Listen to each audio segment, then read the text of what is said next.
봅시다. 제일 처음에 나트륨은 쉽죠?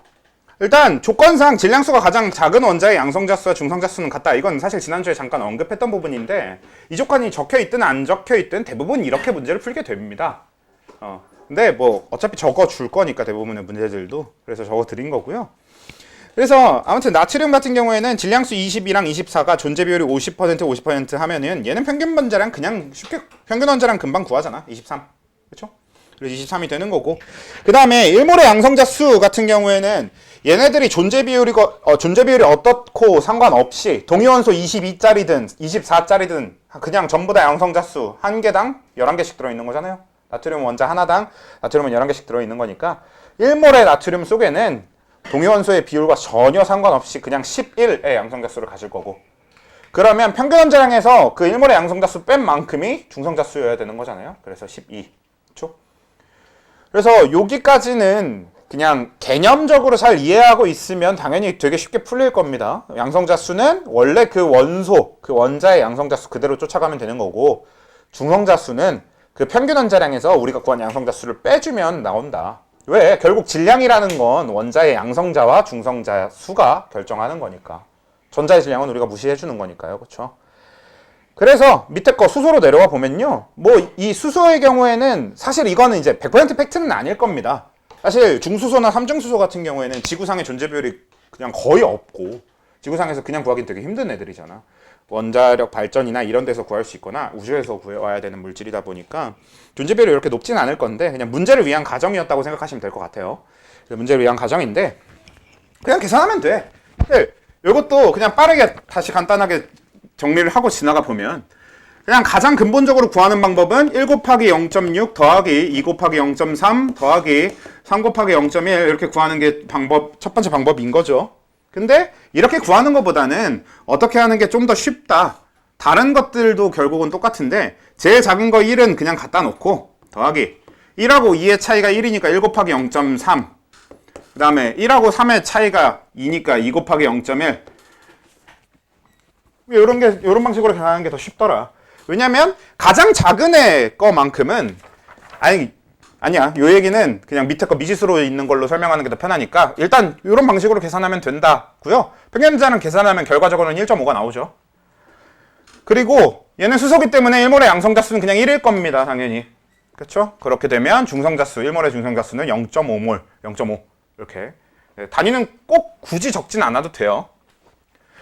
자, 그럼 요거 W로 다시 얘기를 해보면, 그럼 W에서 평균 원자량 구하는 방법은, 그러니까 작은 애 M 그대로 놓고 그 다음에 작은 애가 M이고 큰 애가 M 플러스 2니까 요 둘의 차이인 2에다가 그 M 플러스 2의 존재 비율만큼 곱해주면 나온다고.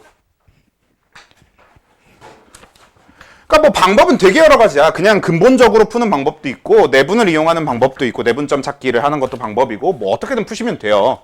근데 이게 제일 빠르지 않냐 라고 생각합니다. 개인적으로. 그냥 이렇게 하면 제일 빨리 풀 수 있고 계속 얘기하지만 속도가 중요한 파트니까. 그래서 이 방식의 풀이가 익숙해지는 게 좋지 않을까 싶습니다. 그래서 M 더하기 0.4가 답이 될 거고요. 그리고 1몰의 양성자수는 어떻게 구하게 될 거냐면 이게 이제 조건이 그대로 반영이 되는 거죠. 질량수가 가장 작은 W 중에 질량수가 가장 작은 건 M인 거고 그러면 양성자수가 2분의 M인 거죠. 그래서 1몰의 양성자수는 2분의 1 M, 2분의 M. 그 다음에 1몰의 중성자수는 그러면 우리가 구한 평균 원자량인 M 더하기 0.4에서 2분의 1M 빼주면 되니까 2분의 1M 더하기 0.4가 이제 1몰의 중성자수가 되는 겁니다. 이해되죠? 이해 안 되는 부분 없지?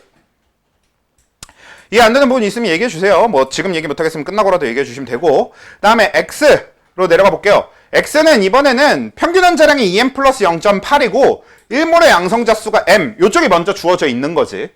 그러면 그걸 토대로 1몰의 중성자수 먼저 빠르게 구할 수 있죠?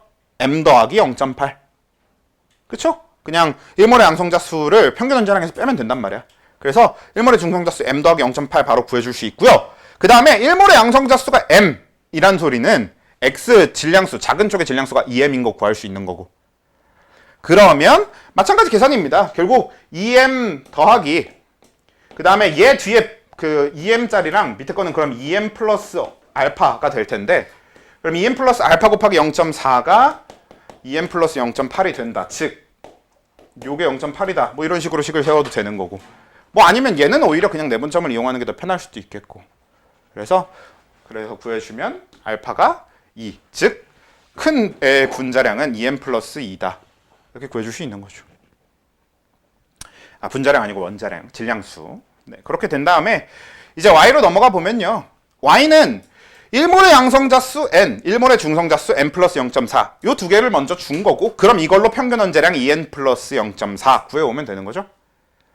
그래서 2n 플러스 0.4가 되고, 그러면 그게 나오도록 하는 질량수는 작은 쪽은 어차피 1몰의 양성자수 n 주어져 있는 거 2배 해주면 되는 거잖아요. 그래서 2n. 그 다음에 큰 쪽은 2n 플러스 0점, 아니죠. 0점이 아니죠. 2n 플러스 4가 돼야 평균 원자량이 2n 플러스 0.4가 나오는 거겠죠. 그치? 맞지? 네, 그래서 이렇게 해줄 수 있으면 되겠고. 그 다음에 마지막에 Z, G 같은 경우에는 일단 맨 앞에 질량수가 n하고 n 플러스 1이 주어져 있고 평균 원자량이 n 플러스 0.8이니까요. 그냥 그걸 토대로 존재 비율부터 빨리 계산해 주면 n짜리가 0.2의 존재 비율, 20%라고 적어도 상관없습니다. 그 다음에 n 플러스 1짜리가 0.8, 80%라고 적어도 상관없어요. 그렇게 존재 비율을 갖게 될 거고.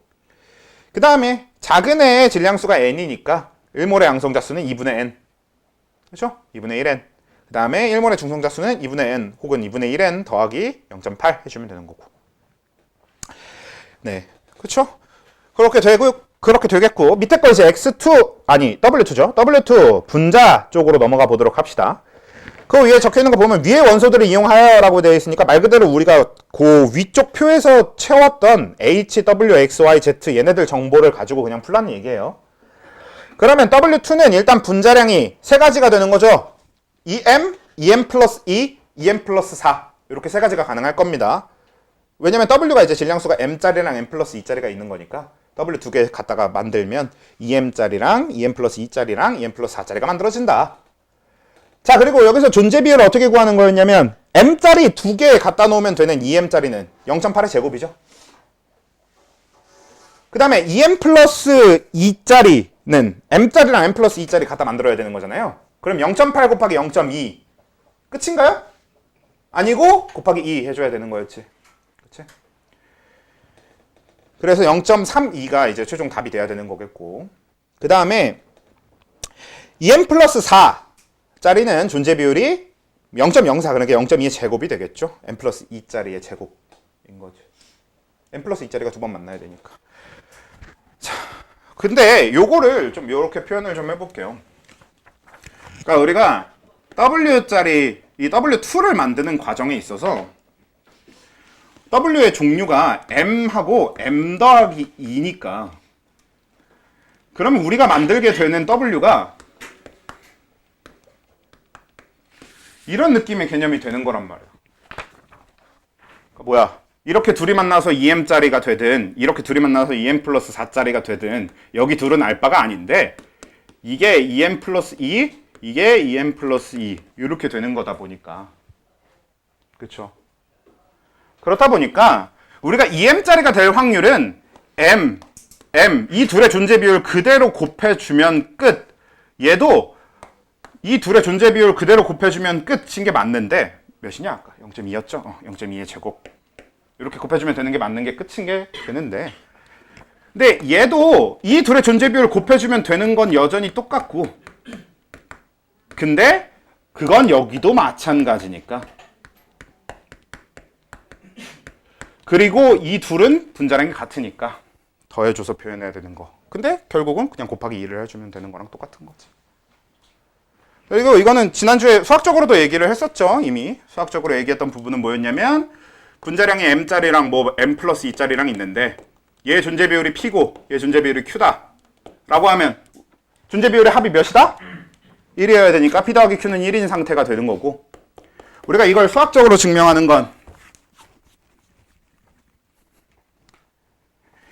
그러면 2m짜리 분자량이 2m이 되는 애는 p제곱의 존재 비율을 갖는 게 맞고요. 2m 플러스 4짜리는 q제곱의 존재 비율을 가져야 되는 게 맞는데, 그렇다면 2m 플러스 2짜리의 존재 비율은 EPQ가 돼야만 합이 1이 나올 거 아니에요. P 더하기 Q의 완전 제곱식의 형태를 띄어야 될 거 아니야. 그렇죠? 이걸 이제 수학적으로도 지난주에 얘기했었던 부분이 되는 거니까. 그래서 여기는 곱하기 2가 꼭 필요하다라는 거고. 네, 그래서 이제 W2의 존재 비율, 그래서 뭐 계산 결과는 0.64, 0.32, 0.04 이렇게 될 거고요. 네, 그다음 평균 분자량은 지금 이 존재 비율 가지고 계산을 새로 하시는 분들이 있는데 그럴 필요 없습니다. W2의 평균 분자량은 그냥 W의 평균 원자량에 곱하기 2 하시면 돼요. 왜냐면 어차피 W의 존재 비율을 그대로 따라서 W2가 만들어지는 거거든. 그래서 그냥 W2의 평균 분자량을 이거 니들이 한번 직접 계산해보면 결과가 똑같이 나온다는 걸 확인할 수 있어요. 그래서 W2의 평균 분자량은 2m 플러스 0.8. 아까 W의 평균 원자량이었던 m 더하기 0.4를 그냥 2배를 해주면 된다. 네, 그렇게 되는 거고요. 그 다음에 1몰의 양성자 수는 m, 1몰의 중성자 수는 m 플러스 0.8. 이렇게 나오는 게 결론이 되겠죠. 그치? W가 1몰의 양성자 수가 2분의 m이었으면 W2 1몰의 양성자 수는 그냥 그 2배인 거잖아요. 네, 그러면 설명이 얼추 됐으니까 밑에 거는 답을 좀 빠르게 쭉 불러봅시다. 자, H2는 분자량은 2, 3, 4, 5, 6 이렇게 될 겁니다. 한번 만들어봐도 좋아, 위에 걸로. 그 다음에 존재 비율은 0.36, 0.36, 0.21, 0.06, 0.01 이렇게 나오는 거죠. 일단 그렇고요. 그 다음에 평균 분자량은 3. 요거는 방금 얘기한 것처럼 새로 계산할 필요 없고 H의 평균 원자량이 1.5였기 때문에 그냥 2배 해주면 됩니다. 그 다음에 1몰의 양성자 수도 2. H의 1몰의 양성자 수가 1이면 H2 1몰의 양성자 수는 2입니다. 당연히. 그 다음에 그럼 1몰의 중성자 수는 1. 그쵸? 자, 그 다음에 YZ 넘어가서 YZ는 위에 걸로 만들어 보시면 되는데 YZ 분자량은 3n 플러스 1, 3n 플러스 4, 3n 플러스 5 이렇게 만들어질 겁니다.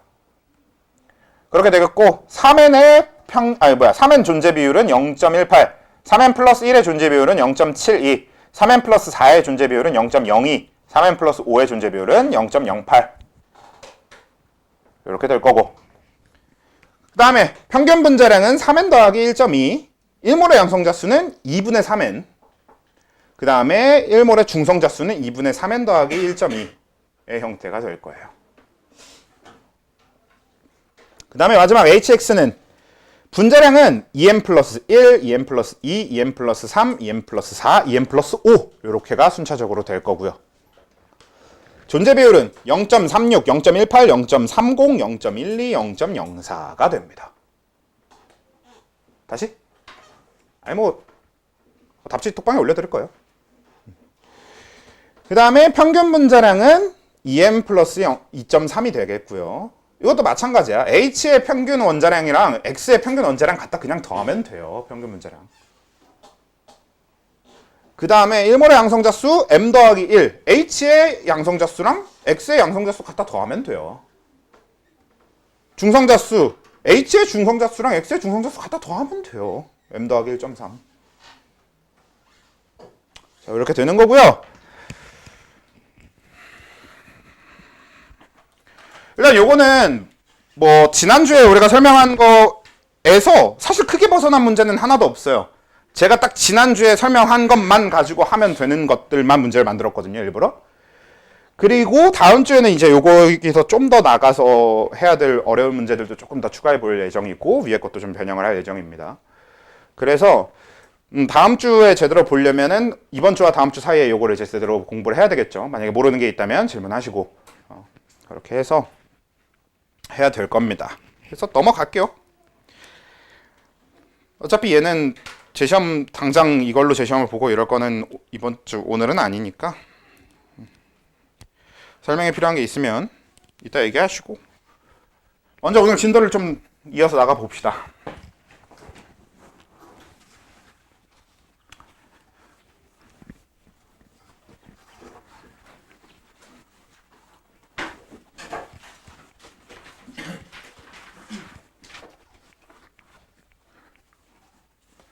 오늘은 이 단원을 끝까지 다 나가는 게 목표긴 한데 어제 해보니까 끝까지 다 나가긴 좀 어렵긴 하더라고. 근데 그래도 해봅시다. 우리 지난주에 어디까지 정리했었냐면 딱 오비탈까지 정리했어요. 앞에 1시간 평균 원자량에 대해서 쭉 했었고 그 다음 뒤에 1시간은 그냥 오비탈 정리하고 끝냈었던 걸로 기억하니까. 그러면 오늘은 그 오비탈에서 이어서 양자수 이야기를 먼저 좀 해보도록 할게요. 자, 양자수의 경우에는 진짜로 양자수가 뭔지를 얘기하기는 좀 어렵습니다. 그래서 N, L, ML, MS 요 네 가지 양자수가 의미하는 바를 최대한 단순하게 우리가 화학적으로 그냥 이해하면 되는 영역까지만 이해하면 되는 게 양자수에 대한 설명이 될 건데요. 네, 그 중에서 N은 주양자수, L은 부양자수, ML은 자기양자수, MS는 스핀 내지는 스핀 자기양자수 라는 이름을 가지고 있었는데 사실 근본적인 의미로 양자수는 원래 어떻게 된 거냐, 양자역학에서 얘기하는 파동함수 식에 들어있는 실제 변수들입니다. 그러니까 실제로 얘는 파동함수라고 하는 함수식에 의해서 철저하게 계산된 값들이에요. 단순히 그냥 정해진 어떤 값들이 아닙니다. 근데 이미 파동함수도 그렇고 그 어떤 계산적인 영역은 화학에서 하고자 하는 영역은 아니란 말이에요. 특히나 지금 이런 모든 내용이 양자역학적으로 얘기가 정리가 되는 내용인 건데 양자역학을 우리가 그렇게까지 깊게 다룰 이유가 없어, 화학을 하면서. 그러니까 우리는 파동함수가 어떻고 주양자수, 부양자수, 자기양자수, 스핀 자기양자수가 실제로 어떤 의미를 갖는지는 집어치우고 우리가 화학에서 양자수를 받아들이면 되는 내용은 정확하게 딱 어떻게만 받아들이면 되냐면 우리가 전자, 양자의 운동 상태를 특정해 놓고 그리고 그 특정되어 있는 운동 상태를 누군가에게 편하게 전달하기 위해 만들어진 일종의 좌표 내지는 주소, 뭐 아니면 이름이라고 생각해도 돼. 그러니까 전자한테 이름을 붙여주는 거야. 혹은 주소를 붙여주는 거야. 혹은 좌표를 붙여주는 거야. 그렇게 해서 우리가 전자와 전자를 구별하기 쉽게, 그리고 그 구별하기 쉽게 만들어 두면 내가 얘기하고자 하는 전자가 뭔지를 남한테 전달하기도 쉽잖아요. 그런 목적이라고 생각하면 됩니다. 실제로 화학에서의 양자수는 그 정도까지만 이해하면 돼요. 얘네들이 뭐 파동함수에 의해서 만들어졌고 뭐 디테일하게 뭐가 어떻고 이런 것까지 들어갈 필요가 없단 말이야. 근데 그래도 만든 이유는 있으니까 하나하나 얘기를 해보면, 첫 번째, 주양자수. 주양자수의 경우에는 뭡니까? 전자의 에너지 준위를 설명하는 숫자가 되는 거지. 그래서 정확하게는 전자의 에너지 준위를 설명하는 숫자, 양자수라는 게 기본이긴 한데요. 근데 우리가 받아들일 때는 대충 어떻게 받아들이면 되냐면 껍질에 대한 이야기다. 즉, 지금 이 전자가 몇 번째 껍질에 있느냐를 표시하는 게 주양자수인 거죠. 그러니까 우리 흔히 얘기하는 첫 번째 껍질에 있는 전자들은 주양자수를 다 1로 두면 되는 거고, 두 번째 껍질에 있는 전자들은 주양자수를 2로 두면 되는 거지. 뭐 예를 들어서 그러면 네온 같은 거 갖다 놓으면, 네온은 10개의 전자를 갖고 있는데 그 중에 2개의 전자의 주양자수는 1이 될 거고 나머지 8개 전자의 주양자수는 2가 될 겁니다. 이런 뜻이 되는 거예요. 그냥. 두 번째 껍질에 8개, 첫 번째 껍질에 2개. 그렇죠? 이런 간단한 얘기가 첫 번째 주양자수가 되는 거고, 그럼 주양자수는 끝. 그러면 두 번째 부양자수로 내려와 보면, 이제 부양자수는 우리가 주소를 붙여주거나 이름을 붙여주는 개념이라고 했잖아요. 그러면 얘네 둘은 당장에 구별될 게 없는데 얘는 이제 좀 구별될 게 있습니다. 왜? 두 번째 껍질에 있는 8개의 전자는 실제로 운동 상태가 다 똑같은가요? 달라요. 어떻게 달라?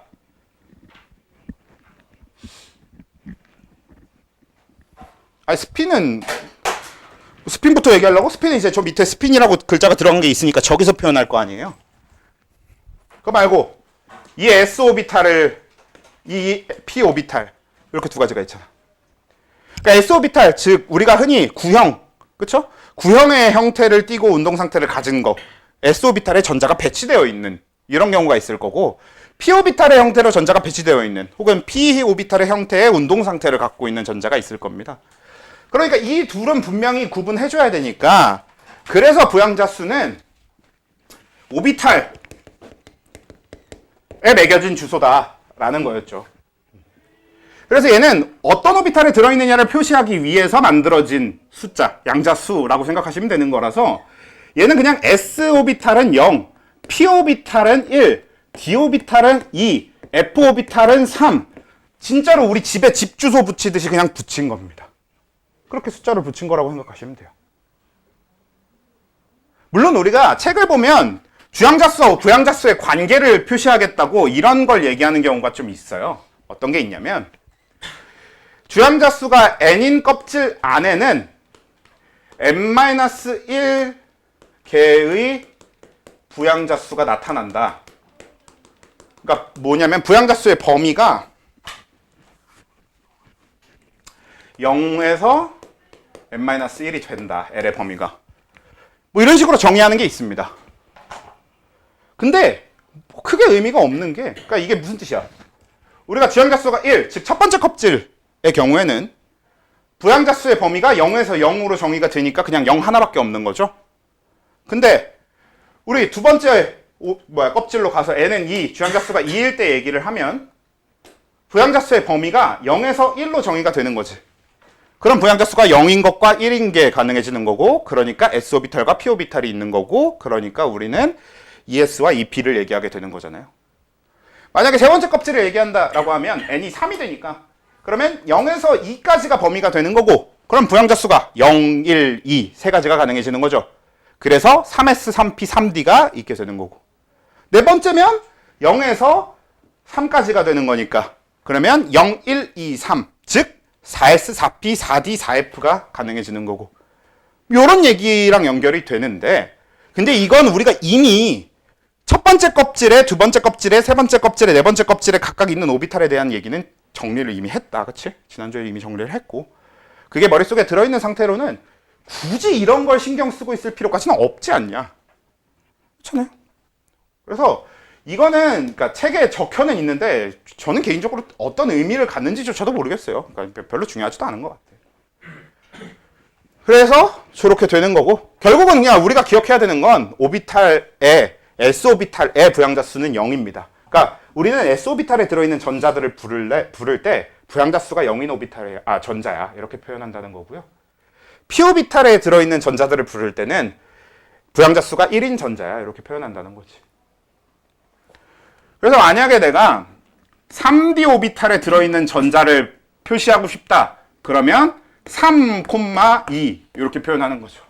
주양자수는 3이고 부양자수는 2인 전자. 이렇게 표시가 되는 겁니다. 오케이? 이해돼요? 이해 안 돼? 되지? 자, 근데 여전히 그래도 문제가 있는 게 D오비탈 안에 전자는 총 몇 개 들어갈 수 있어?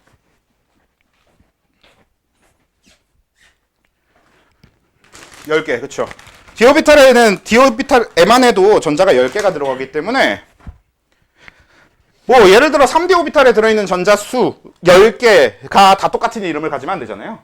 그래서 그 다음 구분해주기 위해서 추가되는 게 ML, 자기양자 수였는데, 얘는 뭐냐면 오비탈의 방향을 표시하는 거였던 겁니다. 그래서 이 ML 같은 경우에는 이 표현이 그래도 제일 좋은 것 같아요. 마이너스 L부터 L까지의 범위를 가진다. ML은 이 표현이 참 좋은 것 같아서 이걸로 그대로 써볼게요. 그러니까 이거를 반영을 해보면 무슨 뜻이 되냐면 S오비탈에 들어있는 전자들의 경우에는 모두 다 부양자수가 0인 상태입니다. 그쵸? 그러면 자기양자수의 범위가 0부터 0으로 정의되기 때문에 자기양자수가 0밖에 없죠, 또. 그게 우리가 평소에 얘기하는 뭐야? S오비탈은 오비탈 하나짜리인 걸 그대로 반영하는 거죠. 그러니까 어차피 S오비탈은 그 안에서 오비탈이 또 나눠지는 게 아니기 때문에, 그러니까 그냥 S오비탈에 들어있는 전자들끼리는 서로 자기양자수가 나눠지지 않는 거죠. 근데 P오비탈은 어때? P오비탈은 1의 부양자수를 갖고 있으니까 자기양자수의 범위가 마이너스 1부터 1이 된단 말이에요. 어차피 정수만 됩니다. 그러면 마이너스 1, 0, 1 이렇게 세 가지가 가능해지는 거지. 근데 우리 실제로 어때? p 오비탈 하나는 몇 개의 오비탈로 되어 있다? px, py, pz 즉 세 개의 오비탈로 되어 있는 거잖아. 그래서 저 마이너스 1부터 0, 1의 범위를 가지고 얘가 마이너스 1, 얘가 0, 얘가 1 이런 식으로 주소를 매겨줄 수 있게 되는 게 자기항자수다 라는 거죠. 사실 이건 구랍니다. 우리가 px에다가 마이너스 1, py에다가 0, pz에다가 1을 매기진 않아요. 어떻게 매기냐면 못합니다. 애초에 px랑 py, pz는 지난주에 얘기했죠. 구분할 수 있는 게 아닙니다. 그냥 서로 다르다라는 것 정도만 아는 거지 저 셋 중에 누가 px고 누가 py고 누가 pz인지는 우리가 구별 못해요. 왜냐면 입체 구조인데 돌리면 px였던 게 돌리면 py가 되고 그거 돌리면 pz가 되거든. 그래서 원래 구별할 수 있는 게 아닌데 그냥 우리는 편의상 실제로 구별할 수 있는 게 아니기 때문에 그걸 구별하라고 니들한테 문제 내지는 않을 거 아니에요. 그럼 우리 편한 대로 그냥 px를 마이너스 1, py를 0, pz를 1 이렇게 해도 아무 문제 없어요. 그래 이렇게 합시다. 편하게. 그래서 px 마이너스 1, py 0, pz 1 그리고 이 범위는 이렇게 결정된 거지 뭐. 그럼 좀 더 가봅시다. 어차피 d오비탈, f오비탈은 우리가 메인으로 다루려는 애들은 아니긴 하지만 그래도 다뤄보면 d오비탈의 경우는 부양자수가 2니까 좌기항자수의 범위가 마이너스 2부터 2까지가 되죠. 그러니까 마이너스 2, 마이너스 1, 0, 1, 2 5개가 되네요. 그럼 우리가 지난주에 정리했던 d오비탈은 5개의 오비탈이 하나의 d오비탈을 이룬다랑 그대로 연결되는 거지. f오비탈은 몇 개였어? 7개였습니다. 그렇죠? 공차가 2인 등차수열.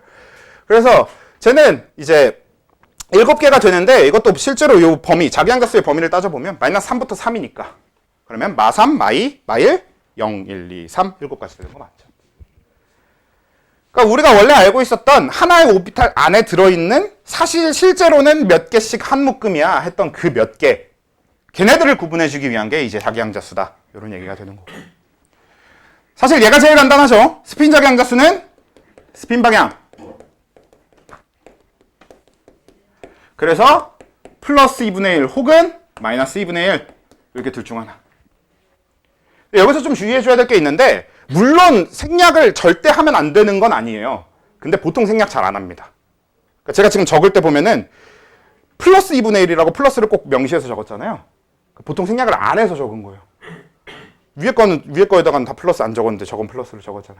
그래서 보통은 생략을 잘 안 해. 그러니까 2분의 1로 적었다가 깎이는 일은 없어야 될 거 아니에요. 뭐 서술형 이런 데서. 선생님 안 깎을 수도 있어요.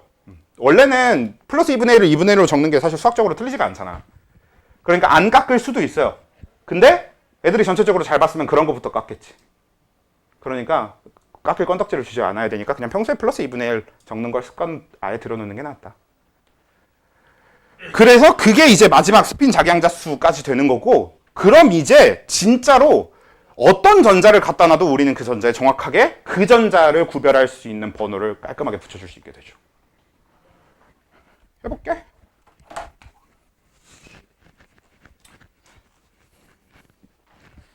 자, 아까 3D 오비탈 얘기를 하고 있었으니까 계속 3D 오비탈로 해봅시다.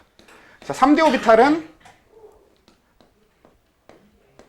5개의 오비탈이 있고 이 안에 전자 10개를 꽉꽉 채워놔 봅시다. 자, 이 상태에서 얘를 부르고 싶어. 그래서 얘의 양자수를 매기면 어떻게 됩니까? 일단 주양자수가 몇이죠? 3. 이렇게 3 들어가는 거고 그 다음에 부양자수는 d오비탈이니까 2 들어가는 거고 그 다음에 자기양자수는 네, 원래는 이제 마이너스 2, 마이너스 1, 0, 1, 2 중에 하나거든요. 근데 그렇게 하면 우리가 매기기가 너무 어려우니까 그냥 얘가 마2, 얘가 마1, 0, 1, 2라고 그냥 생각해버리세요. 그럼 편함. 그래서 그냥 마이너스 2 매겨버리고 그 다음에 아래 스핀이니까 뭐 하면 돼요? 마이너스 2분의 1. 사실 이것도 마찬가지입니다. 원래 마이너스 2분의 1로 정의할 수 없어요. 왜냐면 우린 얘가 아래 스핀으로 되어 있으니까 마이너스 2분의 1이잖아요. 같은 애 남반구에서 보면 위로 스핀하고 있습니다. 그치? 그래서 이게 마이너스 2분의 1인지 플러스 2분의 1인지를 원래 정의할 수 있는 게 아니거든요. 근데 그냥 마음대로 정의해도 돼. 정의할 수 없다는 소리는 그것에 대해서 물어보지 않을 거란 얘기입니다. 그럼 그냥 우리 편한 대로 정의하고 있어도 크게 문제가 될 일이 없다는 얘기예요. 그래서 이런 식으로 이름 붙여주면 되는 거. 만약에 요 전자 얘기가 하고 싶으면 어떻게 하면 되는 거야? 3, 2, 1 플러스 2분의 1 이렇게 이름이 붙는 거죠. 주양자수가 3이고 부양자수가 2고 자기양자수가 1이고 스핀 자기양자수, 스핀 양자수가 플러스 2분의 1인 이렇게 양자수라고 하는 건 이름 붙이기에 가깝다고 생각하시면 됩니다. 오케이? 그래서 얘는 이렇게 규칙성만 알고 있으면 끝! 양자수 설명을 더 이상 할 게 없어요. 다만 양자수로 어떤 문제가 나오느냐가 중요한 거지. 물론 실제로 이런 그냥 양자수 자체가 뭔지 물어보는 거라던가 저렇게 양자수를 직접 너네들이 매겨보는 걸 개념적으로 그냥 질문하는 문제들이 있을 수도 있어요. 근데 그런 문제는 쉬운 문제. 그러면 최종적으로 원래 내려는 문제의 핵심은 뭐냐? 이런 거죠. 어떤 원자 A가 있는데 이 원자 A의 전자의 주양자수 총합이 18이래. 18 말고 16으로 합시다. 16이래. 그럼 얘는 누구게?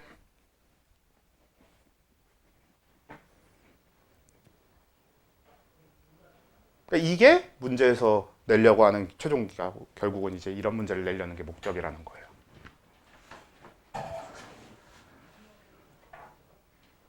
일단 답은 플루오린입니다.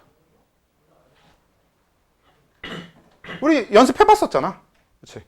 우리는 전에 중간고사 전에 이 파트 해서 연습을 해봤었고 그때 연습을 같이 안 해보신 분들도 이제 이번에 연습하면 되는 거죠. 자, 왜 그렇게 되는지는 그러니까 간혹가다 그런 경우가 좀 있더라고. 뭐 인강에서도 그렇고 여기저기서 그냥 원자 20번까지 주기율표 딱 다 그려놓고 그 밑에다가 주양자수 합, 부양자수 합 이런 거 다 적어놔. 그냥 다 외우라 그래. 근데 솔직히 저는 그건 진짜 미친 짓인 것 같아요. 또라이 아니고서 그걸 어떻게 다 외워. 근데 나는 외우는 게 편하다 하시면 외우시면 돼요. 난 못하겠어. 난 진짜 도저히 그건 못하겠고 저는 외우는 걸 별로 안 좋아해서 도저히 그건 못하겠고 이런 정도를 알아두면 좋지 않을까? 뭐 예를 들면 첫 번째 껍질을 다 채우면 주양자수 합이 2입니다. 두 번째 껍질을 다 채우면 주양자수 합이 16이에요. 그치? 왜? 두 번째 껍질에 전자 몇 개 들어가? 8개. 그리고 8개의 전자가 각각 주양자수를 2씩 갖는 거잖아. 그럼 두 번째 껍질을 다 채웠을 때 주양자수가 16이 되는 거고 첫 번째 껍질을 다 채웠을 때 주양자수가 2가 되는 거잖아. 그러면 어떻게 구하면 돼? 첫 번째 껍질이 다 차면 2, 두 번째 껍질까지 다 차면 18이니까 얘가 2보단 큰데 18보단 작으니까 두 번째 껍질이 다 차진 않았다는 뜻이네. 그리고 첫 번째 껍질이 2개니까 여기서 2개 빼면 14지. 14를 2로 나누면 7인데 그게 두 번째 껍질에 있는 전자수잖아. 그럼 뭐예요? 2주기 17쪽. 플루오린. 이렇게 찾으면 되잖아요. 물론 2주기 17쪽 플루오린 이게 바로 연결이 안 되는 건 상관없어. 왜냐면 이번 시험 범위는요. 여러분들 시험지 받자마자 주기율표부터 그리고 시작하는 게 제일 베스트야. 왜냐면 이번 시험 범위는 그 모든 문제가 다 주기율표를 보면서 풀면 편하거든. 그래서 그냥 시험지 받자마자 주기율표 그려놓고 푸는 게 좋아요. 그건 이제 요 뒤에 주기적 성질 얘기하면서 좀 더 깊게 더 디테일한 얘기를 할 건데 기본적으로 주기율표는 어차피 그려놓을 거고 그러면 주기율표 그려놓은 상태로 몇 쪽이 누군지 찾는 건 쉽잖아. 그치? 그러니까 몇 주기 몇 쪽인지만 찾을 수 있는 어떤 규칙성, 힌트 이런 것만 기억해두면 문제 푸는데 그렇게 오래 걸리지 않게 풀 수 있지 않겠냐는 거죠. 물론 그걸 빨리 하게 연습은 좀 해봐야 되겠지. 아무튼 그래서 요거는 오늘은 요 정도까지만 정리해놓고 마찬가지야. 오늘 우리 저거 동해연소 했던 것처럼 다음 주에 문제 이만큼 만들어가갖고 또 보도록 합시다. 네. 그래서 양자수는 이렇게 되고, 그러니까 양자수의 핵심, 결국 우리가 풀어야 될 메인은 저런 방식으로 주양자수 합이 몇일 때 그게 누구게 이런 걸 맞추는 이런 형태가 될 거다. 그러니까 만약에 그런 거야. 또 조금 더 얘기를 해보면 전자 주양자수 총합이 18을 넘잖아? 그럼 예를 들어 21이야? 그럼 뭐예요? 두 번째 껍질까지 다 찼다는 소리니까 두 번째 껍질까지 다 채운 18을 빼주면 21에 18 빼면 3 남잖아. 그럼 3주기의 전자 하나, 세 번째 껍질에 전자 하나 들어있는 걸 얘기하는 거지. 주양자 수가 3인 전자가 딱 하나 더 있으면 되잖아. 누굽니까? 나트륨. 그렇게 찾으면 빨리 찾지 않겠냐고. 그러니까 일일이 다 외우지 말고 첫 번째 껍질 다 차면 주양자 수합 2, 두 번째 껍질까지 다 차면 주양자 수합 18. 요렇게 구간만 기억해두면 18을 넘으면 18 빼고 남은 것만 가지고 계산하면 되고 2를 넘으면 2하고 18 사이면 2만 빼놓고 남은 거 가지고 계산하면 되잖아. 규칙성을 쓰는 게 편하겠다. 그치? 그냥 그런 얘기를 잠깐 해두는 거죠. 물론 이게 주양자수 합만 있는 게 아니라 뭐 부양자수 합이나 이런 걸로도 문제가 나올 수 있기 때문에 그런데 방금 우리가 이 주양자수 합에 대해 규칙성을 찾아본 것처럼 부양자수 합 이런 것도 여러분들 규칙성 찾아보면 되게 금방 찾아요. 오히려 부양자수 합이 되게 쉬워. s오비탈에 들어있는 전자들은 아무리 다 더해도 부양자수가 계속 뭐가 나와? 0이 나오잖아. 그래서 그냥 부양자수는 곧 부양자수 합이 몇이다라는 건 곧 그냥 p오비탈에 들어있는 총 전자수가 몇이다랑 똑같은 말이 되거든요. 그러니까 예를 들어서 부양자수의 총합이 10이다 라고 하면 2p 6개, 3p 4개 이렇게 그냥 바로 분배하면 돼요. 그렇지? 부양자수 합이 10이려면 s오비탈에는 전자가 몇 개 들어있건 부양자수 합에 영향을 안 주니까 그러면 1인 p오비탈에 6개, 4개 이렇게 들고 와야 되는 거잖아. 그리고 쌈의 원리에 의해서 2p를 다 채우고 3p를 데려와야 되니까. 그래서 그런 연습은 이제 다음 주에 또 더 해보고요. 그러면 네, 이제 주기적 성질로 바로 넘어가도록 하겠습니다.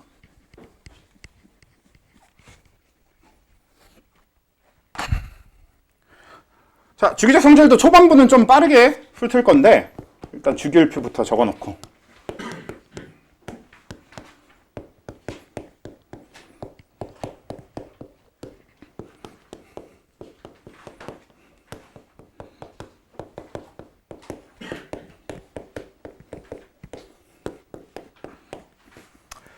자, 이미 그 정도 내용은 다 아실 테니까 그건 좀 빠르게 합시다. 가로줄은 뭐고? 주기. 그래서 여기가 1주기. 여기 가로줄이라고 하면 그게 족이 맞긴 한데요. 네, 그런 뜻이 아니라 이렇게 가로줄 1주기, 2주기 이렇게 부르는 거 맞잖아요. 그래서 2주기, 3주기, 4주기. 세로줄은 같은 족, 그쵸? 을 표현하는 거니까 1족, 2족, 13족, 14족, 15족, 16족, 17족, 18족 이렇게 명칭을 붙여준다. 그렇죠? 그래서 얘네들은 그냥 말 그대로 그 번호를 붙이는 거기 때문에 얘네들 자체가 중요하다기보다는 이걸 토대로 여러분들이 알고 있어야 되는 게 뭡니까? 일단 첫 번째, 금속의 범위가 어디부터예요? 계단을 그리는데 계단이 베릴륨, 알루미늄 옆으로 내려가면 돼요. 그래서 요렇게. 그래서 요걸 기준으로 이 아래쪽, 지금 제가 주황색으로 체크 표시를 한 곳이 금속이 되는 거고. 그 다음에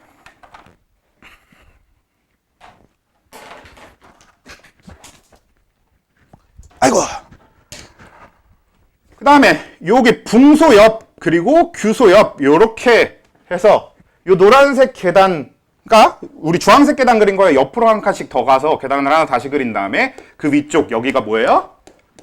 비금속이 되는 거죠. 그리고 둘 다 해당되지 않는 요 중간 칸에 있는 붕소나 규소 얘네들은 뭐라고 불러? 그쵸, 준금속이라고 부르는데 사실 준금속이란 표현이 기억이 안 나면 반도체라고 표현해도 상관없어요. 사실 반도체랑 준금속은 완전히 똑같은 단어나 상관없습니다. 분야에 따라서 부르는 표현이 달라질 뿐인 거예요. 근데 사실 반도체보단 준금속이 떠오르는 확률이 더 높으니까 뭐 아무거나 기억하셔도 돼요. 근데 결국은 일단 이 정도로 분류를 해놓고, 자, 우리가 주기적 성질이라고 하는 건 말 그대로 같은 족 혹은 같은 주기가 갖는 성질에 대해서 얘기하는 건데, 같은 주기가 갖는 성질들은 다 알고 있잖아요. 같은 주기에 들어있는 원소들은 서로 뭐가 똑같아? 껍질수. 그치? 껍질수가 똑같은 거죠. 1주기 원소들은 첫 번째 껍질만 가지고 있는 거고, 2주기 원소들은 두 번째 껍질까지만 가지고 있는 거죠. 첫 번째랑 두 번째. 세 번째 원소들, 3주기 원소들은 세 번째 껍질까지 있는 거고, 4주기 원소는 네 번째 껍질까지 있는 거고. 그게 주기의 전부니까 주기는 더 얘기할 게 없는데, 족은 얘기할 게 좀 있죠. 첫 번째, 원자과 전자. 원자과 전자가 어떻게 됩니까? 1, 2, 3, 4, 5, 6, 7, 0. 별로 큰 의미를 갖는 건 아니긴 한데요. 결국 족에 있어서 가장 핵심이 되는 내용이 그래도 원자과 전자야. 아, 선생님 이건 당연히 알잖아요. 네, 당연히 아는 것 아는데 근데 중요하다고. 오히려 원래 되게 당연한 거긴 해도 중요하긴 해요. 원자과 전자가 결국 족의 핵심이거든. 그래서 그냥 한번 적어 본 거고요. 그다음에 원자과 전자 다음으로 얘기할 게 뭐가 있냐? 우리 홀전자수 얘기했었죠. 홀전자수 먼저 적어놓고 가보면 외워두시는 게 좋습니다. 아예 해봐. 홀전자수 어떻게 됩니까? 기억하는 사람이 한 명도 없어? 아저씨는 좀 해봐. 여기는 나한테 지난 여름, 겨울 때 처음 들었지만 너는 나 작년에 들었잖아. 1, 0, 1, 2, 3, 2, 1, 0. 요거는 그냥 외워두는 게 편합니다. 그래서 아까 얘기했잖아. 처음에 우리 이번 파트에서 뭐라고. 우리 프린트 있어? 프린트가 없어? 안 가져온 거야? 없어진 거야? 어떤 프린트요? 우리 내용 프린트. 저 어딘지 모르겠어요. 일단 톡방에 있는 걸로 봐. 아무튼 기본적으로 10, 1, 2, 3, 2, 10 요거가 이제 홀전자수 같은 경우에는 아까 얘기한 것처럼 우리는 이번 파트에선 속도가 제일 중요해가 되다 보니까 보통 이쪽 파트는 어떤 문제가 나오냐면 이런 게 나와요. W, X, Y, G라고 하는 네 원소가 있어요. 근데 이 네 개의 원소는 홀전자수가 W가 제일 많고 X, Y, G 순서라고 합니다. 근데 원자 반지름은 X, Y, G, W래. 그랬을 때 X, Y, G, W가 각각 뭔지 맞추는 이런 문제가 나오거든요. 이걸 그냥 푸는 것도 푸는 건데 빨리 풀려면 뭐야? 당연히 다 외우고 있어야 빨리 풀 수 있겠죠. 그래서 홀전자수가 규칙성 1, 0, 1, 2, 3, 1, 0 이렇게 그냥 외워두는 게 낫습니다. 근데 그래도 왜 홀전자수가 1, 0, 1, 2, 3, 1, 0이 되는지는 얘기를 해야 되겠죠. 자, 홀전자수라고 하는 건 혼자 있는 전자의 수를 얘기하는 건데 사실 혼자 있는 전자의 개념 자체가 보어의 원자 모형으로 설명할 수 있는 게 아닙니다. 어머나. 예, 그래 아무튼 오비탈로 설명할 수 있는 거란 말이야. 그러니까 오비탈의 경우에서 우리가 1조 원소는 어떻게 되냐면 항상 최외각 그러니까 가장 바깥쪽 껍질에서 s오비탈에 하나의 전자가 들어있게 되니까 이런 전자 배치를 가질 거예요. 그럼 얘는 홀전자 맞지? 혼자 있잖아. 근데 2족이 되면 뭐예요? s오비탈에 두 개째가 들어간단 말이야. 그러면서 여기에 하나가 더 들어가게 되면 이거는 홀전자 아니잖아. 짝꿍을 이뤘잖아. 그렇죠? 그 다음에 13족이 되면 S를 다 채워놓은 상태에서 P오비탈을 데려와서 여기서 전자 하나 이렇게 한단 말이야. 그러면 얘는 뭡니까? 전자 하나가 이렇게 들어가는 거지. 그럼 얘는 지금 뭐야? 홀전자일 수밖에 없어. 그러면 홀전자 수가 다시 1개. 그 다음에 14족의 경우에는 P오비탈의 전자가 두 개째 하나 더 들어가는데 이 하나는 여기에 같이 들어가는 거 아니잖아. 왜? 뭐에 의해서? 훈트 규칙. 그렇죠? 훈트 규칙에 의해서 여기가 아닌 이 다른 칸 중에 어디 상관없어. 그래서 여기에 넣든 여기에 넣든 상관없이 아무튼 같은 칸이 아닌 곳에 들어가야 되기 때문에 그러면 홀전자가 두 개가 되는 거죠. 그래서 14족의 홀전자 수는 두 개. 그 다음에 15족은 그러면 P오비탈의 전자가 3개가 되는데 마찬가지야. 훈트 규칙으로 남은 빈칸에 들어가기 때문에 홀전자 수가 3개. 그 다음에 16족이 되면 이 중에 하나에 어쩔 수 없이 이제 집어넣어야 된단 말이야. P오비탈이 4개가 들어가야 되니까. 그러면 이 중에 어디에 넣든 홀전자 수가 다시 2개로 줄어드는 거지. 그 다음 17쪽은 여기에 5개째가 들어가게 되니까 하나 더 채워야 되니까 홀전자 수 하나. 18쪽은 0개. 이렇게 되는 거고 홀전자 수가 어떻게 되는지는 이렇게 그려봐서 구해도 됩니다. 그리고 이제 시험 시간 안에 다 못 푸시면 되죠. 그러니까 홀전자 수는 외워두는 게 더 편합니다. 물론 왜 홀전자 수가 1, 0, 1, 2, 3이 0이 되는지는 알아야 돼. 그러니까 사실 너네가 지금 준비하고 있는 게 수능이고 수능 모의고사면 몰라도 돼요. 이유 같은 거 안 물어보니까. 근데 내신이기 때문에 같이 알아두는 게, 이유까지는 그래도 알아두는 게 낫긴 하겠죠. 그래서 홀전자 수가 1, 0, 1, 2, 3이 1, 0이 되는 거는 외워두세요. 단 배치해봐서 왜 1, 0, 1, 2, 3이 1, 0이 되는지는 그래도 생각은 해두는 필요는 있겠다. 직접 배치해 볼 수도 있긴 해야 된다는 거죠. 그러니까 우리가 풀 때마다 배치해서 풀 건 아니지만 그래도 배치해 볼 수는 있어야지. 자, 그래서 홀전자 수가 되겠고, 그래서 지금 딱 여기까지는 아예 여러분들 그 시험지 받으면 시험지 메뉴에다가 그리고 시작해. 사실 여기까지는 그냥 그리고 시작해도 좋죠. 원자가 전자수는 빼도 되니까. 위에다 주기율표 그려놓고 밑에 홀전자수 쭉 적어놓고 풀면 그냥 질소가 홀전자수 3이고 그냥 이렇게 매치하면서 바로바로 풀면 되잖아. 편하잖아. 그렇지?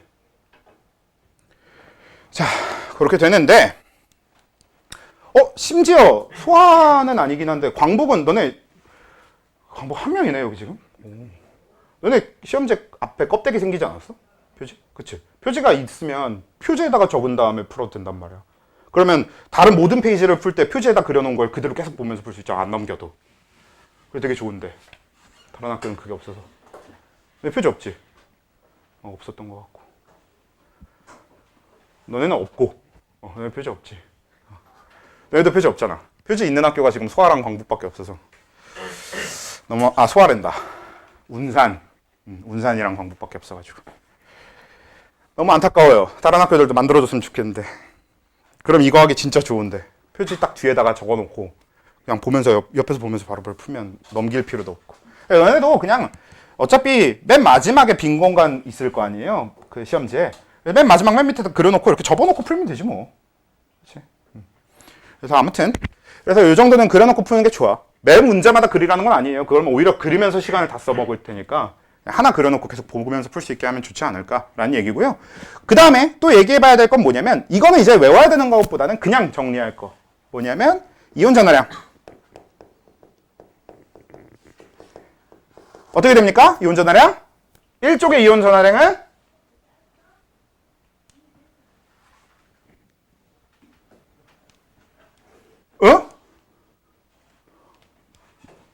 1쪽의 이온 전하량은 플러스 1.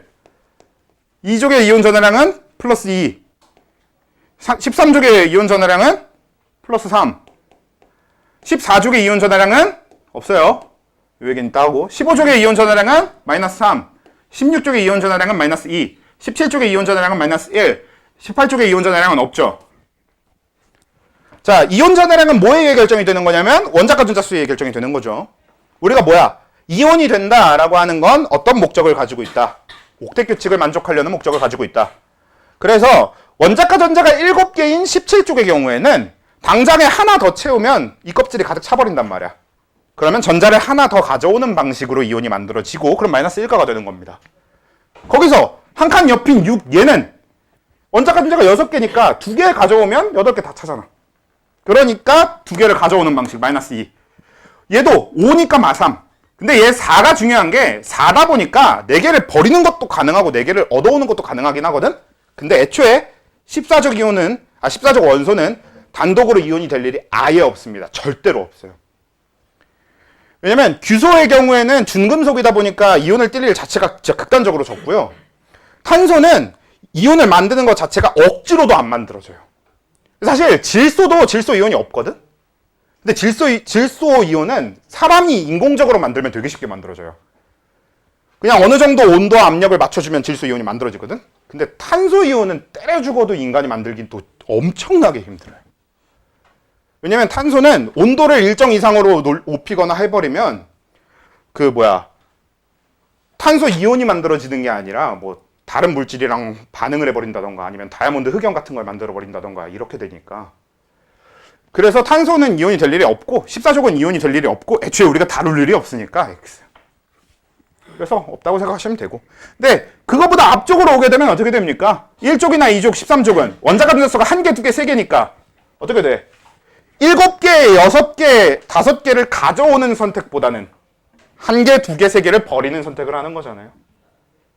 그래서 한 개 버려서 플러스 1이 되거나 두 개 버려서 플러스 2가 되거나 세 개 버려서 플러스 3이 되거나의 형태가 되는 거지.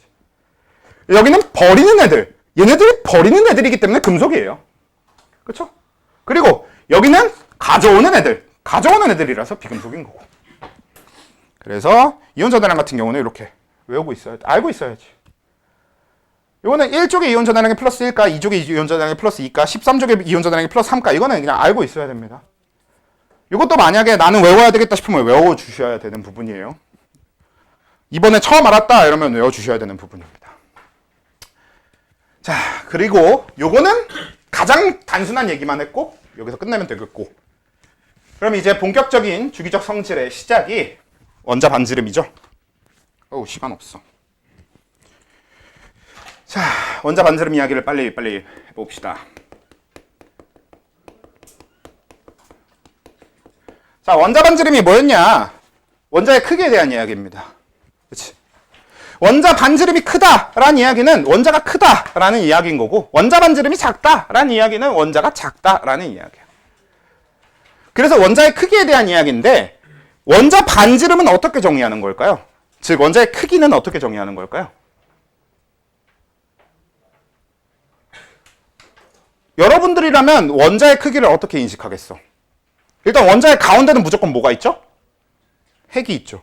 그리고 원자의 가장 바깥쪽에는 무조건 뭐가 있죠? 전자가 있게 될 겁니다. 그럼 우리는 원자의 크기를, 원자의 범위를 어디까지 하면 돼? 가운데 그 핵에서부터 가장 먼 전자까지의 거리를 보면 되겠죠. 실제로 원자 반지름은 그렇게 정의됩니다. 그러니까 그거를 정의로서 적어보면 핵으로부터 원자과 전자까지의 거리, 이런 식으로 표현이 되는 거지. 그게 원자 반지름인 거지. 자, 근데 원자 반지름은, 자, 아예 방향성을 정해놓고 얘기를 해보면, 원자 반지름이 커질 조건으로 정리를 해보면, 당연히 너무 쉽게 편하게 생각해 볼 수 있는 게 뭐냐면, 껍질 수가 많아지면 반지름이 커지지 않겠어요? 그렇잖아. 우리가 일반적으로 인식하고 있는 첫 번째 껍질, 두 번째 껍질, 세 번째 껍질의 개념 자체가 껍질이 많을수록 반지름이 커질 수밖에 없잖아. 우린 항상 그림도 그렇게 봐왔잖아요. 그치? 그리고 선생님 그건 보어 원자 모형에서만 그런 거 아닙니까? 아니지. 오비탈 개념으로 넘어와도 2s 오비탈보다 3s 오비탈이 어땠어요? 더 큰 구였잖아. 3s 오비탈보다 4s 오비탈이 더 큰 구예요.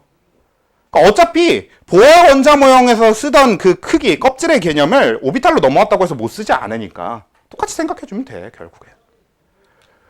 그래서 껍질 수가 많을수록 원자 반지름이 커진다가 되고, 그 얘기는 즉 주기가 커질수록 원자 반지름이 커져요라는 얘기랑 연결이 되는 거였지.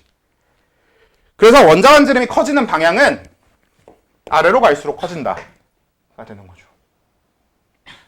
주기가 커질수록 아래로 갈수록. 자, 그 다음에 또 한 가지 요소가 뭐였어요? 그러니까 껍질을 가지고 비교를 해보면 나트륨하고 칼륨 이런 걸 비교해봐. 그러면 나트륨하고 칼륨 중에 누가 더 크겠다라는 얘기예요? 칼륨이 더 커요. 칼륨 껍질이 4개고 나트륨 껍질이 3개니까. 근데 나트륨하고 마그네슘을 비교하면 어떻게 될까요?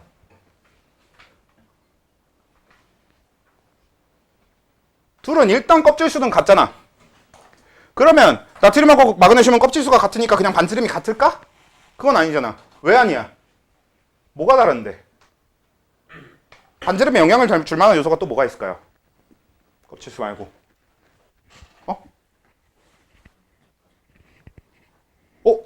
원자과 전자라고도 볼 수는 있나? 조금 애매할 수도 있고 비슷한 얘기일 수도 있어요.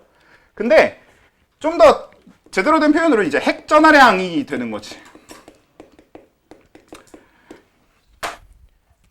이게 뭐냐면 결국은 전자가 가운데 원자핵으로부터 얼만큼 멀리 떨어져 있느냐에 대한 이야기잖아. 근데 자, 나트륨하고 마그네슘은 두 번째 껍질까지 있다는 건 동일하긴 한데요. 나트륨의 원자핵은 플러스 11, 양성자가 11개입니다. 근데 마그네슘의 원자핵은 플러스 12, 양성자가 12개예요. 그러면 이 원자핵이 띄는 전하량, 우리가 그걸 이제 핵 전하량이라고 하는데, 핵이 띄고 있는 전하량 자체가 마그네슘이 더 커. 그러면 바깥에 있는 전자를 잡아당기는 힘이 얘가 세겠어? 얘가 세겠어? 마그네슘이 더 세단 말이야. 근데 전자를 더 세게 잡아당기면 안으로 더 많이 끌려 들어오는 거지. 그럼 크기가 작아지는 거죠. 그래서 원자 반지름을 크게 만드는 조건은 핵전화량이 작아야 됩니다. 그리고 그걸 우리는 어떤 방향성으로 표시할 수 있냐? 족이 낮아질수록 이런 방향성으로 표시할 수 있지. 우리가 같은 주기상에서 얘보다 얘가 양성자수가 적잖아. 핵전화량이 작잖아. 그렇죠? 그래서 이런 방향성으로 할 수 있어. 즉 요게 원자 반지름이 커질 조건. 주기율표상에서 왼쪽 아래로 갈수록. 실제로 그래서 우리가 알고 있는 20번까지를 놓고 얘기하는 주기율표상에선 칼륨이 제일 큽니다. 누가 제일 작겠고? 헬륨이 제일 작겠고. 요게 이제 원자 반지름에 대한 이야기이긴 해요. 근데 한 가지. 그럼 나트륨하고 칼륨 중에선 누가 클까요?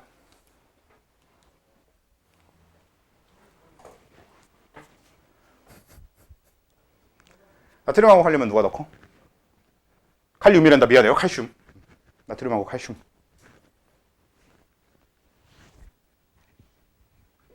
칼슘이 더 커요. 근데 사실 우리가 저조건상으로 보면 얘랑 얘가 그러니까 정확하게 칼륨으로부터 한 칸씩 떨어져 있는 애잖아. 그러면 뭐가 더 크냐일 때 우리는 항상 조건이 주기가 족에 우선한다라고 보시면 돼요. 그래서 일부러 저 순서로 적어놓은 거긴 해요. 근데 이게 과학적으로 이 이유를 설명할 필요가 있습니다. 자, 저게 왜 저렇게 되냐면 사실 나트륨하고 칼슘은 직접 비교를 해보잖아? 그럼 꽤 큰 크리티컬한 차이를 가져요. 왜냐면 나트륨은 껍질수가 3개야? 좋아. 그리고 마그네슘 아니고 칼슘이어야 되죠? 네. 칼슘은 껍질수가 4개야. 그래. 그 껍질수가 4개니까 껍질수가 더 많으니까 클 것 같아 보여. 근데 문제가 나트륨은 원자핵의 전하량이 몇이냐? 11. 그쵸? 11입니다. 근데 칼슘은 원자핵의 전하량이 20이에요. 핵전하량의 차이가 너무 크게 나. 그치?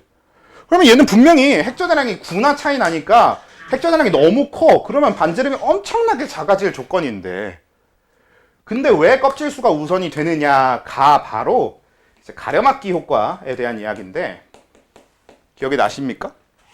뭐 안 나면 새로 설명하면 되지. 가려막기 효과에 대한 이야기가 되는 건데 그러니까 어떤 게 있냐면 우리는 가려막기 효과를 얘기하기 위해서 즉 이게 유효핵 전하라는 표현, 유효핵 전하량이라는 표현이 여기서 나오게 됩니다. 가운데 원자핵이 있어요. 그리고 바깥에 전자가 있으면 우리는 핵 전하량은 진짜 핵이 뛰는 전하량 그 절대량 자체를 표현하는 게 맞거든.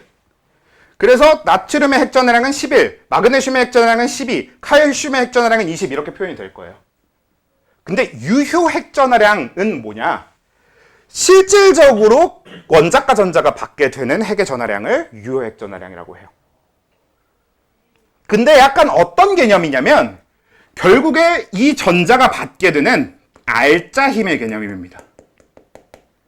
즉 힘의 합력의 개념인 거지. 알짜 힘 뭔지 기억나죠? 통합과학 때 쓰던 거 아닌가? 뭐라? 안 쓰나? 요즘 통합과학에서 알짜 힘 안 써요? 그치? 그래요? 그럼 알짜 힘 말고 힘의 합력은 좀 더 익숙한가? 자, 그러면 설명을 해볼게. 자, 가운데가 플러스, 얘가 핵 전하량인데, 그러니까 핵이 이 전자에 대해서 가하는 힘의 방향은 어떻게 돼? 이렇게 돼요. 그치? 전자를 잡아당기기 때문에 핵, 그러니까 원자의 중심 방향으로 전자가 끌려오는 형태의 힘을 받게 됩니다. 근데 어떤 문제가 있냐면 얘가 얘한테 끌려오다 보면 얘와 얘 사이에 전자가 또 있어. 왜? 안쪽 껍질이 있잖아. 그래서 안쪽 껍질에 전자가 있기 때문에 얘가 얘한테 끌려오는 힘을 받고 있더라도 어느 정도 끌려오다 보면 안쪽 전자와 얘가 서로 상호작용하기 시작합니다. 그럼 무슨 힘이 작용하는 거지? 그치? 반발력. 청력보다는 우리 화학에서는 반발력이라는 표현을 좀 더 선호한다고 했으니까. 반발력. 청력도 뭐 틀린 표현은 아니야. 그래서 반발력이 작용을 하게 되는데 그럼 이 전자가 받는 반발력의 방향은 어느 방향이야? 정확하게 핵이 잡아당기는 힘의 반대 방향이 되죠. 그러면 이 전자가 받게 되는 최종적인 힘의 합력은 어떻게 돼? 여기서 이걸 뺀 만큼이 되는 거죠. 그래서 최종적으로 우리가 유효핵 전하량이라고 하는 건 어떤 얘기를 하는 거냐면 알짜 힘, 힘의 합력. 그러니까 실제로 안으로 잡아당기는 힘 중에 그걸 방해하는 것에 의해서 줄어드는 거 다 빼고 진짜로 전자가 받고 있는 인력.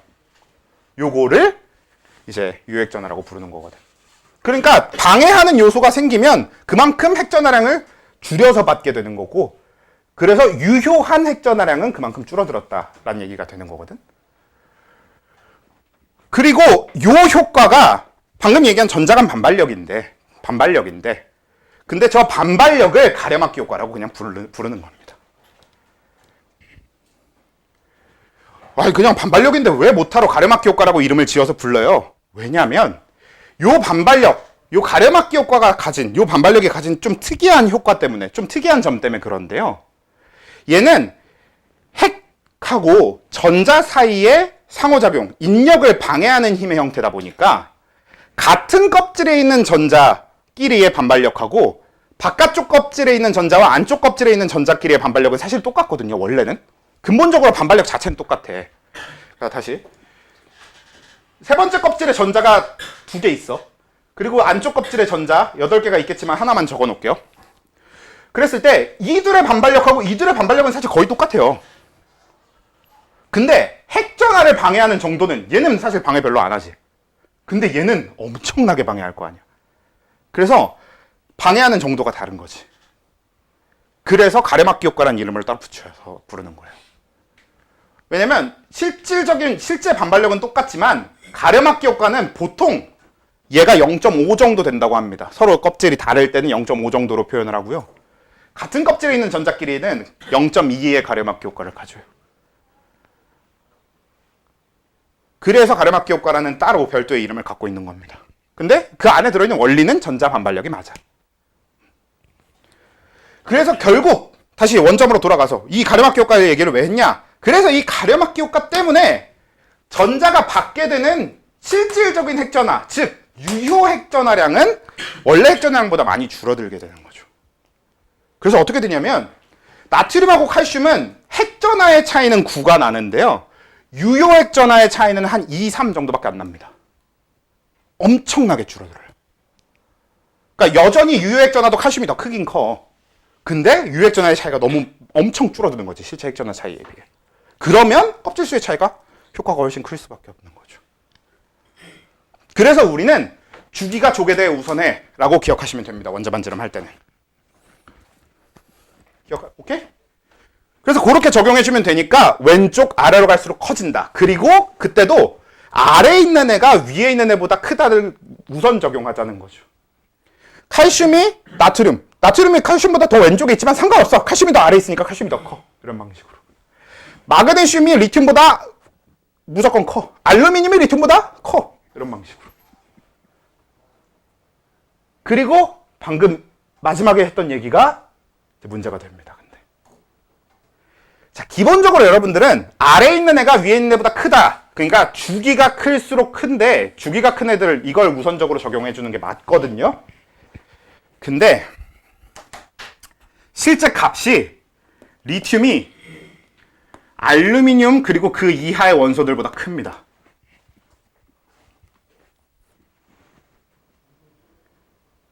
왜 그러냐? 그냥 그래요. 실제로 그런데 어떡하겠어? 자, 그래서 이 얘기를 하려면 그걸 드릴게요.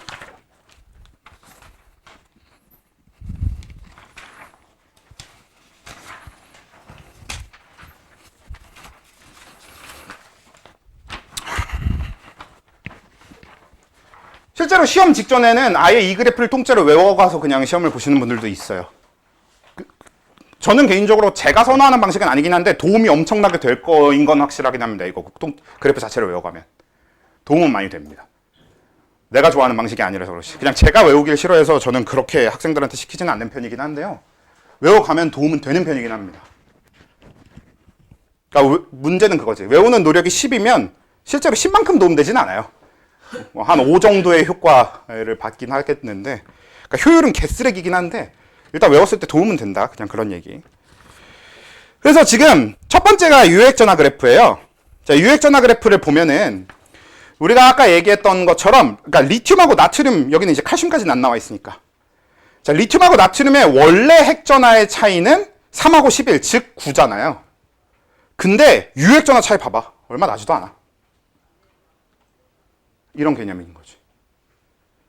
근데 우리 이거 유액전화도 실제로 비교를 시키긴 해요. 근데 유액전화 비교는 마지막에 얘기할 겁니다. 오히려 얘는 그냥 당장은 그래프를 한번 봐주시기만 하고요. 얘는 그냥 문제 풀면서 익히는 게 훨씬 좋아요. 유액전화는 어떤 그냥 원자 번호가 커질수록 커지되 좀 그냥 규칙성 없이 좀 외워야 되는 구간들이 좀 생기거든. 이건 그냥 나중에 추가로 외워주는 게 낫고요. 원자 반지름 얘기부터 해봅시다. 자, 그 밑에 원자 반지름 그래프를 보게 되면, 자, 리튬보다 나트륨이 커요. 베릴륨보다 마그네슘이 크고 붕소보다 알루미늄이 크고, 이렇게 주기가 큰 애들이 같은 족일 때는 무조건 주기가 큰 애들이 원자 반지름이 큰 걸 볼 수 있거든. 근데 실제로 지금 너네 그래프 거기 봐봐. 리튬이 알루미늄 그 이하의 원소들보다 크죠. 지금 Y축이 원자 반지름이기 때문에 더 위에 있는 원소가 원자 반지름이 더 큰 거란 말이야. 근데 리튬이 알루미늄, 규소, 인, 황, 염소보다, 지금 얘는 18쪽이 빠져 있는데 18쪽은 헬륨보다 오른쪽 살짝 아래로 하면 헬륨의 위치고요. 수소보다. 그다음에 그 플루오린 오른쪽 살짝 아래에 네온이 있는 거고, Cl 염소 오른쪽 살짝 아래에 아르곤이 있는 거고, 18쪽은 거기에 위치하는 겁니다. 다. 그러다 보니까 이 원자 반지름은 기본적으로는 그냥 주기가 더 큰 애들이 크다라고 해서 문제될 게 없거든? 대부분의 경우에. 근데 요건 예외적으로 좀 알아둬야 돼요. 그냥 실제로 이렇기 때문에 어쩔 수가 없어. 근데 자, 거기 다시 봐봐. 다시 보면 베릴륨이, 근데 선생님 이게 예외가 리튬만 있는 게 아니라 베릴륨도 규소, 인, 황? 아니다. 규소는 좀 애매한 것 같고 인, 황, 염소 얘네보다 좀 큰 것 같은데요? 인도 좀 애매하면 황, 염소보단 큰 것 같은데요? 이런 식으로 얘기할 수 있잖아. 그게 비교가 잘 되니? 잘 안 되지 않아? 그래, 안 내요. 이거까지는 안 냅니다. 그러니까 이거는 그래프를 보고도 우리가 절대 그냥 비교를 하기에도 되게 애매한 차이 값이라서, 요 베릴륨과 다른 애들은. 그래서 이 베릴륨 예외는 아예 문제를 낼 수가 없어. 내질 않아. 자, 선생님이 애지간한 개또라이가 아닌 이상 절대 안 내니까 베릴륨은 아예 걱정 안 해도 되고, 결국 우리한테 핵심은 리튬입니다. 그래서. 그러니까 전체적으로 주기가 크면 커. 같은 주기에선 족이 작으면 커. 요런 규칙을 적용하되, 근데 리튬은 알루미늄 이하의 원소들, 알루미늄 이후의 원소들보다 커. 요 정도만 예외로 적용해 놓으면 충분해요. 그러니까 통째로 외울 필요까지는 없다는 거죠. 결국 이렇게만 그냥 알아두면 되죠. 자, 그러면 반지름에 대한 얘기가 끝이 아니라 이제 이온 반지름 얘기를 해야 되죠. 이온 에너지도 해야 되는데 급하다 급해. 자, 그 다음에 이온 반지름 얘기를 해봅시다. 이번엔 어떤 얘기를 하려는 거냐면, 아까까지는 이제 원자의 반지름 얘기를 했으니까 이온의 반지름을 얘기하면 되거든요. 근데 이온의 반지름은 똑같아요. 껍질 수가 많으면, 그리고 유효액 전하가 크면, 유효액 전하가 작으면 이온 반지름이 커지는 형태를 갖고 있습니다. 똑같아. 다만 그냥 주기족으로 얘기하기에는 조금 어려워지는 거지. 왜? 이온이 되면 뭐가 되니까, 애들이 전자 배치가 달라지니까. 그래서 주기족 저 부분만 빼고 그냥 껍질수 유효액 전하를 가지고 판단하면 되는 게 이온 반지름의 영역이에요. 똑같아. 판단 근거 자체는 똑같아요. 무슨 얘기냐? 원래 우리가 플루오린하고 나트륨의 반지름을 비교하면 주기가 나트륨이 더 큰데다가 유액 전하도 나트륨 쪽이 압도적으로 차이가 뭐 압도적이지는 않겠구나. 근데 나트륨이 이제 훨씬 그 주기가 껍질 수가 많으니까, 하나 더 많고 하니까. 그리고 플루오린은 핵 전하가 워낙 큰 편이잖아요. 껍질수 하나 적은데도 불구하고. 그래서 둘의 유효 핵전화는 별 차이가 안 나는데, 둘의 핵전화 차이는 별로 없는데, 근데 껍질수의 차이가 하나 나는 거니까 나트륨이 무조건 커야 되거든? 이건 뭐 고민할 것도 없이 나트륨이 무조건 훨씬 클 거거든? 그래서 나트륨의 반지름이 플루오린보다 크다. 이거는 좀 더 쉽게 떠올릴 수 있는데, 근데 여기서 중요한 게, 나트륨은 플루오린보다 반지름이 크다. 근데 이온 반지름은 플루오린이 더 커요. 왜? 나트륨이 이온이 되면 뭐가 됩니까? 껍질수가 2개가 되지. 나트륨은 어떤 원소예요? 3주기 1족 원소로 세 번째 껍질에 전자 1개를 갖는 원소입니다. 그러니까 이온이 될 거면 그 전자 하나를 버리면서 이온이 될 거거든. 그럼 세 번째 껍질이 없어져요. 그래서 나트륨 이온은 누구와 전자 배치가 같다라고 보통 표현하냐면 네온과 같은 전자 배치를 갖는다라고 얘기하지. 그건 누구도 마찬가지냐면 마그네슘도 네온과 같은 전자 배치를 갖습니다. 알루미늄도 네온과 같은 전자 배치를 가져요. 플루오린도 네온과 같은 전자 배치를 가져. 근데 왜? 얘네들은 전자를 어떻게 하는 애들이니까 얻는 애들이잖아. 그럼 얘는 전자를 얻어서 네온과 같아져요. 산소도 전자를 얻어서 네온과 같아집니다. 그러면 산소, 플루오린, 나트륨, 마그네슘, 알루미늄 뭐 굳이 얘기하면 질소까지도 얘네들은 전부 다 네온과 같은 전자 배치를 갖거든. 그럼 껍질수의 차이는 없죠. 그럼 얘네들은 유효 핵전화만 가지고 비교하게 되거든. 그럼 무조건 원자 번호가 적은 게 커지는 거지. 우리가 이런 관계를 등전자 이온이라고 합니다. 질소, 산소, 플루오린, 나트륨, 마그네슘, 알루미늄은 전부 다 네온과 같은 전자 배치를 갖는, 즉 네온과 같은 전자수를 갖는, 즉 서로 같은 전자수를 갖는 이온들이 되거든. 그래서 이런 관계를 등전자 이온이라고 하는데, 등전자 이온끼리는 그냥 원자 번호가 작을수록 반지름이 클 수밖에. 전자수가 같으니까. 같은 등전자 이온 관계는 어디서도 찾을 수 있냐면 황, 염소, 칼륨, 칼슘 얘네들도 등전자 이온 관계겠지. 아르곤의 전자 배치를 가질 테니까요. 그래서 얘네들끼리 비교했을 때도 황이 제일 크고 칼슘이 제일 작은 겁니다. 이게 이온 반지름 비교예요. 단, 막 황하고 산소 이런 애들의 이온 반지를 비교하면 그럼 이때는 껍질수 데려와서 비교하면 되니까 황이 더 크겠지. 오케이? 그래서 이온 반지름은 기본적인 얘기는 여기서 끝입니다. 그러니까 원자 반지름이랑 원리가 다르진 않아. 근데 적용할 때 그 원자들이 이온이 되면서 껍질수가 바뀌거나 하기 때문에 그걸 좀 유의해서 찾으면 되는 게 이온 반지름입니다. 되죠? 되지? 자, 그리고 이온화 에너지는 어차피 글러먹었으니까 다음 주에 하고, 그리고 무슨 얘기를 좀 하냐면, 근데 이온 반지름 마지막 하나의 포인트, 우리는 원자 반지름하고 이온 반지름을 서로 비교해서 보기도 합니다. 예를 들어 칼륨을 갖다 놨다고 쳐봐. 그러면 칼륨의 원자 반지름과 칼륨의 이온 반지름은 누가 더 클까요?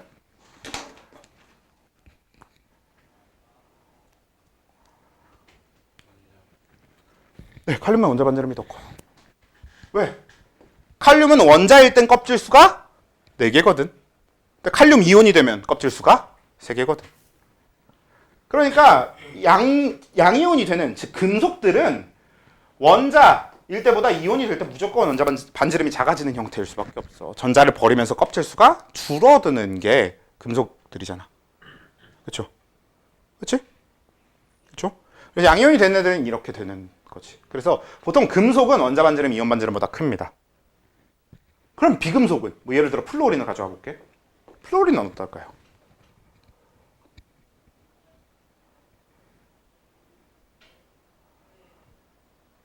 플루오린은 어때?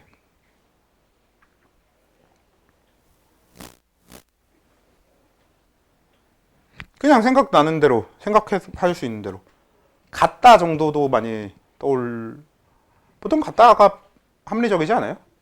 우리가 여태까지 정리한 내용으로 보면 같다가 되긴 할 거예요. 그치?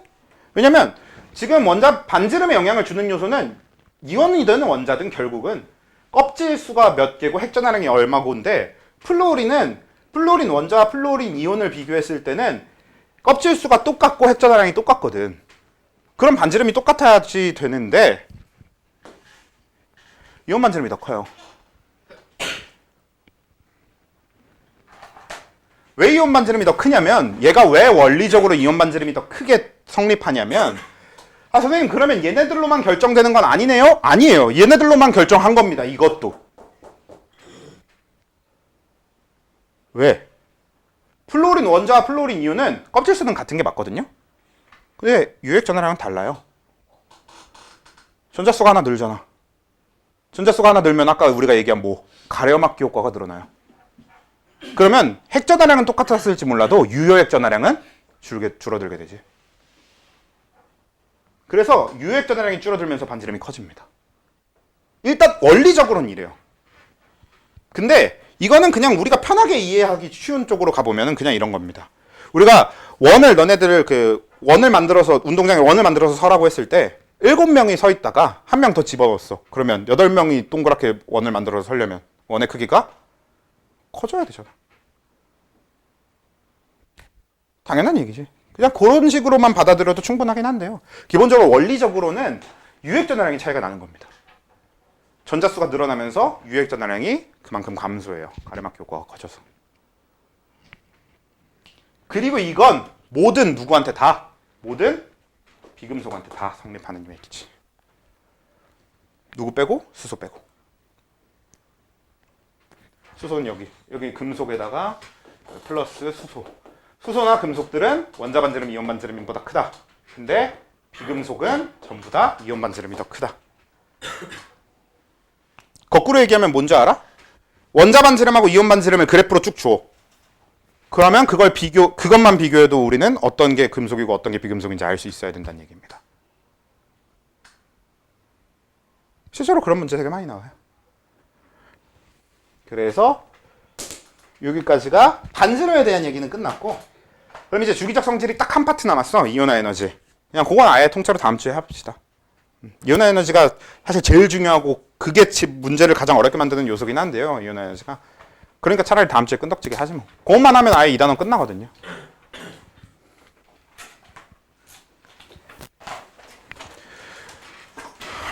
자, 그래서 우리 프린트 기준으로 보면 그러니까 거기 보면은 그게 있어. 주기적 성질 쪽에 프린트가 지금 있는 사람이 없나? 프린트가 있으면 프린트로 보시고 없으면 그 톡방에 올라와 있는 파일로 보세요. 그 파일로 보면은 주기적 성질이 있고 주기적 성질 디테일이 있어요. 그 중에 우리가 주기적 성질만 하고 디테일은 안 한 게 아니라요. 둘 다 한 겁니다. 반지름에 대해서만. 그래서 둘 다 반지름에 대해서만 했고 둘 다 이온화 에너지에 대한 걸 정리를 안 한 거니까 둘 다 그냥 디테일하고 그냥 기본하고 상관없이 반지름까지만 공부해 오시면 돼요.